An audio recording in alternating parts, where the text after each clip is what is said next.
Hi, welcome back to the studio. I'm Sarah and I've been a milliner, accessory designer and maker and educator for over 30 years. And in this video, I'm going to be taking the next step with this felt hat I've been working on. I'll be taking it off the block and starting to work on the brim to get it closer to the shape I want and finish it off. If you'd like to see the videos of blocking this hat, I'm going to link them in the description below. Have a look at those and then join us for shaping our brim.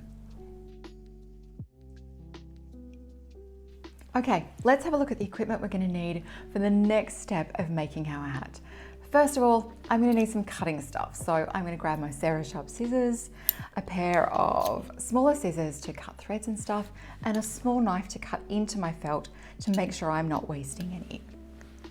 The next thing I'm going to need is all of my sewing equipment. So grab yourself your tailor's chalk, your dressmaker's pencil, whichever works for you, some pins to be marking center backs and holding things down, some good quality threads and some wax to go with it. You're then going to need your millinery needles. I always use needles that are straw needles or sometimes called milliner's needles. Then grab your tape measure and your thimble if you use one. I'm going to be manipulating my block a little bit as well. So I'm also going to grab my trusty water bottle and pressing cloth. And if you've got any donut blocks around, they can be really helpful as well. The last thing I'm going to need for this one is some wire. I'm going to wire my brim for a little bit of extra strength and support in it. So grab the millinery wire as well. The very first thing we're going to do is take our hat off the block. So I'm going to carefully take this off, remembering that I don't have any support in here, making sure that I'm leaving that center back marked so that when I go to put my headband in, I can align it really perfectly. At this stage, once the hat is taken off the block, a lot of people would stiffen it. And in most cases, I probably would give it a little stiffen too. But this felt has got a lot of body in it, so I don't feel like it's going to lose its shape. And I'm going to play with this brim just a little bit more, so I'm not going to do that now. Often we'd also put our headband in at this stage to help to hold this really secure and keep our size perfect. I'm going to do that in another video while we concentrate on the brim for this one. Now that I've got my hat off the block, it's looking great, it's holding its shape really well, so I don't feel like I need to stiffen right now, but it's not exactly the shape I want, so I didn't have the perfect block for this one. What I would love is a little bit of a turn up at the back. I think this is super practical for an everyday hat. It's less likely to hit the back of the car seat, it doesn't get in the way so much, but I don't want to just fold it up and use the wire to get that shape. I want to make sure that I've got a really beautiful curve that runs all the way around from the sides, through the back and to the front. And there's a couple of really super easy ways that I can do that. The first one is to grab a donut block if you've got one, and one that fits over the crown of your hat, which this one does. I can then fold this over here, give it a press. I don't want to use too much steam because I'm not really stretching the hat, I'm just manipulating the shape a little bit, and I can curl around that one. If you don't have one of those kind of blocks, there's another really simple way you can do it, and that is by using pressing pads. So these pressing pads I've had in the studio for a long time. You can tell they're really super dirty and old, but they work perfectly and I can get the exact shape that I want with them. So this little one is great for sliding into here, rolling my brim over it, and then just pressing into here to get the shape I want, and I can move it all around. And that's the way I'm just going to be getting this slight curl up in the back of my brim for this hat. I'm just going to be placing my pressing pad kind of nicely where I want the curve to be. So not right up here, but just a little bit further out there. Flipping my hat, and then I've got my hand in here to help support the pad. Rolling it over. And then I'm going to lightly press into here, so there's a little bit of heat and moisture to get that hat into the exact shape that I want. And I'm going to move around the crown, getting the roll where I need it to be. Just using a little bit of water for this. I don't need masses of steam.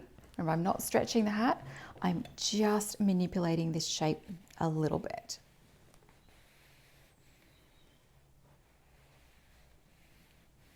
The tip is, once it's really nice and hot, I'm going to hold that there while it cools down to help encourage it to keep the shape that I want it to.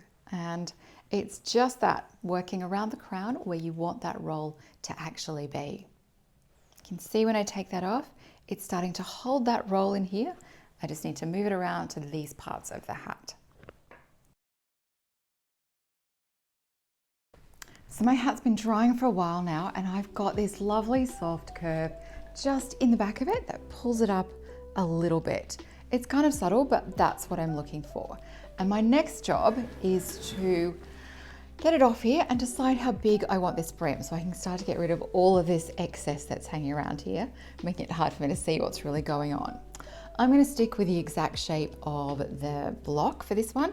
So all I'm going to do now is just head around it, give it all a really soft press around here so that I've got a crisp edge that is still a roll and not a fold. So I don't want to use an iron to press it. I'm just going to go around the hat using the line I've already got there, pressing in where I want my fold. I'm then going to cut it so that I've got just enough to roll it over and tuck my wire in there. So there's lots of different edges I could do on this. A Petersham edge, I could leave it raw, but I'm going to wire it, roll it under, so the only feature on this hat is going to be the trim when I'm done. The first thing I'm going to do is mark along my actual blocking line so that even when I've got the hat rolled open like this, I know exactly where I should be cutting from. So I'm just using tailor's chalk to leave a line right in that mark there so I can always see it. Once I've done that, it's time to measure how wide I want my turnover to be. You can do them really wide, you can make them really skinny. I like them somewhere in between that. So I'm going to measure out around 5 millimeters from the edge of that roll.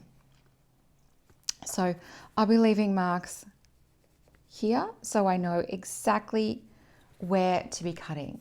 And I'm going to do that the whole way around the brim before I cut anything.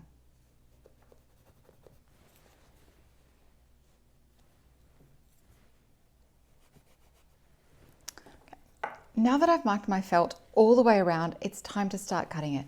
I want to get rid of all of this excess, and I don't want to leave my hat all flicked inside out for too long.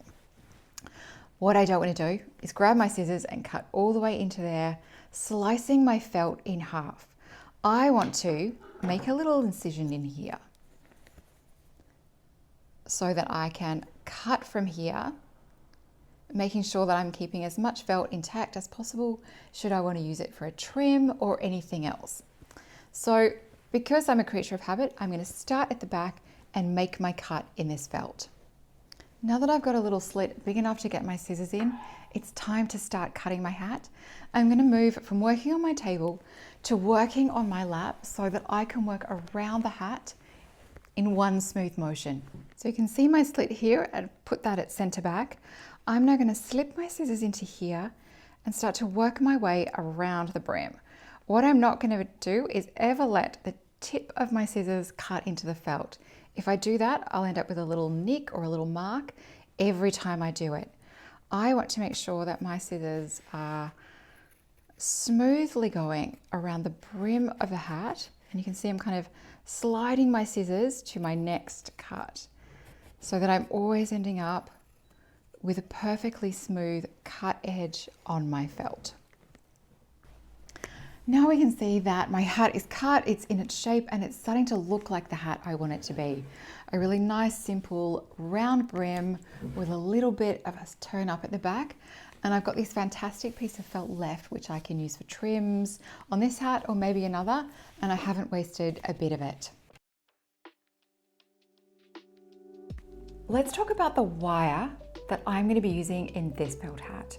So this felt hat doesn't need a lot of extra body to it, but it's an everyday hat, so I want it to have a little bit more durability by just giving it a bit of support around the edge. So I've got 2 wires to choose from, and they both have slightly different properties. While both paper covered, this one has a lot more body to it, it's a lot stronger and is a little bit less bendable. So great if I needed a lot of support in something. Whereas this wire It's a little bit finer, has a little bit more flex in it, and maybe is a little bit lighter for this hat. So I'm going to go with this softer paper covered wire. So my biggest tip when I'm cutting my wire is making sure that I've been really generous. I want a really good overlap at the back here, so I want to have stuff to cut off rather than kind of scrimping on it. I'm then going to make sure that it is fitting perfectly in the fold that I've got for it on my block. I don't want it to be pushing against it, so it's going to push my hat out. I just want it to sit perfectly in there so that it gives my hat body, not distorts my shape at all. And then I'm going to bind these two bits of wire together so that they can't move. Once you've got the perfect circumference for your wire, grab your pencil, mark where the two bits of wire go back together so that you can get ready to join them perfectly. Now that I've marked out the length of my wire, I'm going to grab some of my thread and make quite a long double piece of thread here, tied at the bottom so that I can loop it around my wire.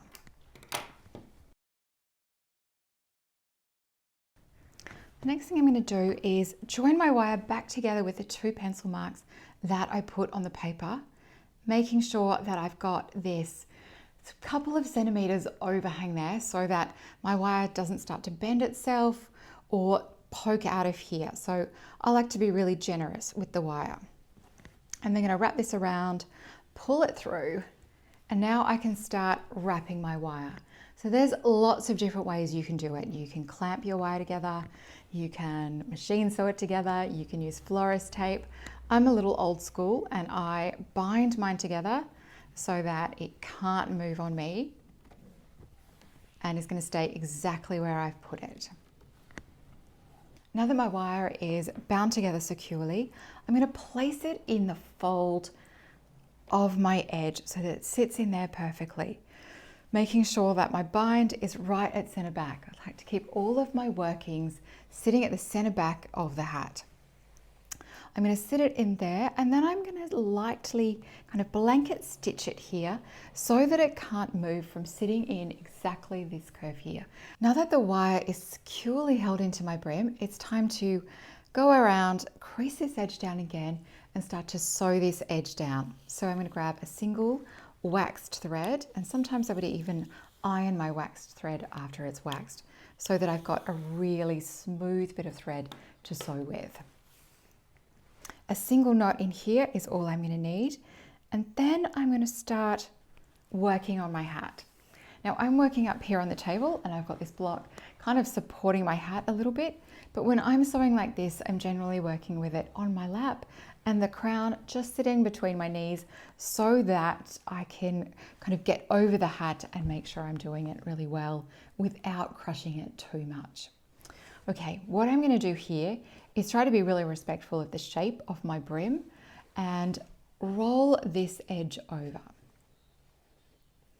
Coming up through the bottom of the felt here, up into the edge of my brim, my cut edge that I've cut beautifully with my favorite scissors, making sure that my knot is now sitting right underneath there securely. What I want to end up with when I have finished this is a beautifully folded edge with a gorgeous roll sitting here and not being able to see any stitches either on the front or the underneath of the hat. And I don't want to end up with a little kind of lip there where I've been pushing it, trying to sew perfectly. So this is a wee bit of a challenge. I'm going to pull through to my edge here, come along my felt, just grabbing kind of the top layer of felt there, just maybe a little bit less than a centimeter. Pull it through smoothly, but without tightening it. Then I'm going to come back up through my felt and out the edge of my brim.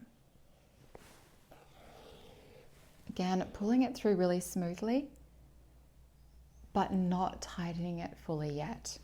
I'm going to do maybe 3 or 4 stitches before I start to tighten my brim up and pull that edge down. The trick here is to grab enough felt that it's secure And so when I do pull it tight, it doesn't pull out, but not so much felt that I'm leaving a mark on the other side of my brim. So it takes a little bit of practice. When I've got some stitches in, I then pull this down gently, and I have a gorgeous rolled edge with no visible stitches because they're digging right into this edge here. So I've finally finished sewing this hat together. Hand sewing a brim together can take a long time, but I think it's worth it for a couple of reasons. The first one is I end up with this sophisticated finish with no stitching on either side of the hat. But it's also a great way when you're learning to really understand how hats move, how they feel, and get your sewing techniques perfect. So while it took a long time, I think it was worth it. Make sure you subscribe to our channel because next time I'm going to be getting this hat ready to trim by putting its lining in, finishing off the felt, making it look perfect.